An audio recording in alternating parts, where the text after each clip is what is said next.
La arquitectura feminista y el urbanismo feminista al final lo que busca es revisar un poco los diseños, los espacios que tenemos actualmente, ¿no? Cómo se han diseñado hasta ahora, y busca poner a las personas en el centro, cuando igual antes se priorizaba la producción, ¿no? O, por ejemplo, en el boom del automóvil, pues las ciudades y los espacios se diseñaban para los coches. Ahora la arquitectura y el urbanismo feminista busca poner a las personas en el centro, la vida cotidiana de las personas, ¿no? Cómo facilitarla, el tema de los cuidados, por ejemplo, ponerlo en el centro, que es tan importante, y que esa parte reproductiva no se ha tenido en cuenta en los diseños tanto de las ciudades como de los edificios.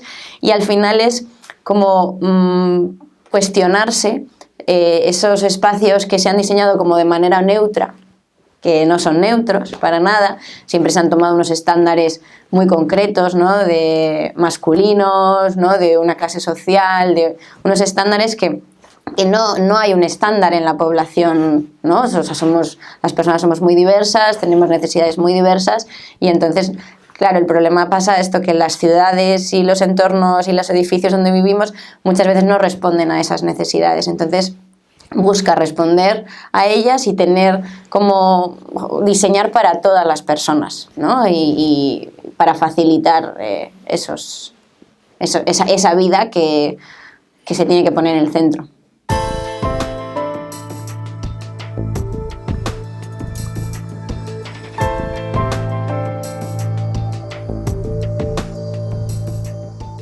Siempre decimos, al final es ponernos otras gafas, ¿no? Es cambiar esa mirada y decir, bueno, es que igual no es solo lo que yo necesito, igual hay otras miradas. Entonces pensar en esas otras miradas, y lo que nos ayuda mucho a pensar en esas otras miradas desde el urbanismo y desde la arquitectura es, por ejemplo, en pensar en usos mixtos, ¿no? en diversidad de espacios. Es decir, ¿qué nos referimos con usos mixtos? A que haya un poco de todo y cerca, ¿no? O que, por ejemplo, en los espacios de trabajo no se encuentren aislados, no se encuentren segregados de los espacios de la vida cotidiana, ¿no? Que las viviendas estén cerca de los espacios de trabajo, que no sean, pues por ejemplo eso, ¿no? Como parques tecnológicos, o sea, como islas aisladas, porque eso dificulta luego la conciliación, dificulta la vida cotidiana, ¿no? La movilidad, que es tan importante y que se le pone tanto el foco en la arquitectura y el urbanismo feminista. Por ejemplo, los espacios de trabajo no empiezan solo en el edificio de cuando entramos, sino de cómo llegamos a él, cómo podemos movernos desde ahí, ¿no? Y entonces esa sería una cuestión muy importante, además de los espacios que podamos tener en el interior, que también se adapten a estas necesidades. Luego otro tema son los elementos para el cuidado, que llamamos nosotras, que son todos esos elementos que por ejemplo, como los bancos, las sillas, en las oficinas o en los espacios de trabajo, pues el tema del confort térmico, el confort acústico, ¿no? Todas esas cosas que nos dan, que nos cuidan de alguna manera, y que tampoco se le ha puesto mucho el foco porque se ponía más en la producción, lo que comentaba antes, y no tanto en el foco. O luego, y luego, por supuesto, el tema de la accesibilidad. La accesibilidad, que eso sí que es una cosa que ya está más integrada porque también hay más legislación, entonces eso ha ayudado bastante, tanto en los interiores como en los exteriores, pero siempre también pensamos mucho en la accesibilidad física, y no solo habría que tener en cuenta eso, ¿no? Sino también la accesibilidad cognitiva, porque eso, como he dicho antes, las personas somos muy diversas y hay personas que tienen otras necesidades, y el tema de la accesibilidad cognitiva es muy importante y no la solemos tener mucho en cuenta, tanto en los exteriores también, eso como en el entorno, de cómo llegamos a los sitios, todo el mundo se orienta igual, bueno, todas esas cuestiones, en el edificio también. El tema de la seguridad, y aquí cuando hablamos desde la perspectiva de género de seguridad, no hablamos de poner más cámaras, no hablamos en el caso de las ciudades, de poner más policía, para nada. Es esa percepción de seguridad, ¿no? Que también a veces es subjetiva, pero que los entornos y los espacios nos pueden hacer sentir más seguros, más seguras, y ayudar bastante en esta percepción. Por ejemplo, el hecho de poder ver y ser vistas, ¿no? Ayuda a sentirnos más seguros, más seguras. Y por último, nosotros hablamos también de la importancia de la representación simbólica de la mujer, ¿no? en espacios que normalmente no está representada, como pueden ser entornos de trabajo, pero también como, o sea, nos pasa en las ciudades o ¿no? las plazas, las calles, ¿no? Como esa baja representación que tiene la mujer y que hemos visto que es tan importante realmente en el cambio, ¿no? en el poder hacer de verdad un cambio.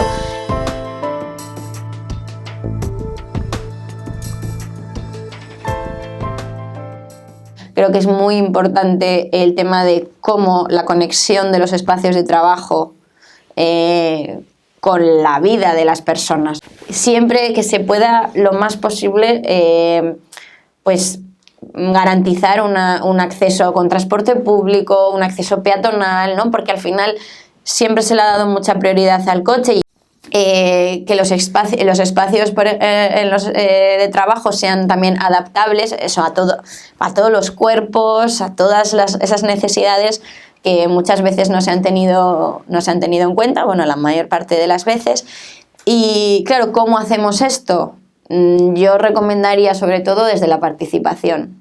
Al final, la ciudadanía o las personas trabajadoras, en el caso de unas empresas o unas entidades, son las que mejor conocen qué necesidades reales tienen tanto ellos como en el entorno, ¿no? Entonces, al final es como la mejor manera de integrar esas miradas que estaba diciendo antes, ¿no? De esa importancia de integrar nuevas miradas, es escuchándolo de estas personas, ¿no? De primera mano y de verdad generar un diseño pues, co-creado, ¿no?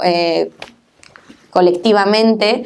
Y luego también creo que es muy importante generar espacios de socialización en los entornos de trabajo que de alguna manera también puedan ser espacios de intimidad, ¿no? Porque, por ejemplo, ¿a qué me refiero? El tema de facilitar la conciliación o de facilitar la conciliación sobre todo y los cuidados en el entorno de trabajo. Si tú tienes que hacer una llamada, por ejemplo, si tienes que gestionar algo que es de tu vida personal, pero que lo tienes que hacer en ese momento por lo que sea, pues tener también esos espacios que no generen ningún tipo de inseguridad, ¿no? Que no sean espacios, pues como a veces pasa, que es, bueno, me voy a la escalera, me voy ¿no? a donde sea, un cuartito, no sé qué, pues sí que intentar generar espacios que puedan ser para esos momentos, ¿no? de intimidad,